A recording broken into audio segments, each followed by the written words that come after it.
Hi friends, விதவிதமாக பஜ்ஜி வீட்டிலே மாவு ரெடி பண்ணி எப்படி செய்கிறதுன்னு பார்க்கலாம். அதுக்கு 1 கப் அளவுக்கு கடலை மாவு எடுத்தால் 1/2 கப் அளவுக்கு அரிசி மாவு எடுத்துக்கோங்க. இது கூடவே பெருங்காயத்தூள் கொஞ்சம் சேர்த்துக்கோங்க.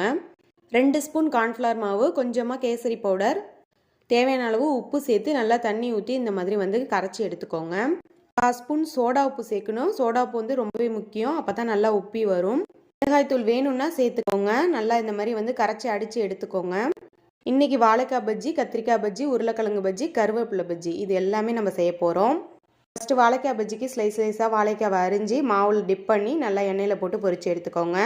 அதே மாதிரி கத்திரிக்காய் பஜ்ஜி, உருளைக்கிழங்கு பஜ்ஜி எல்லாமே பொரித்து எடுத்துக்கோங்க. ஃபைனலாக நம்ம கருவேப்பிலை பஜ்ஜி சுட போகிறோம். ரொம்ப சூப்பராக இருக்கும், ட்ரை பண்ணி பாருங்கள்.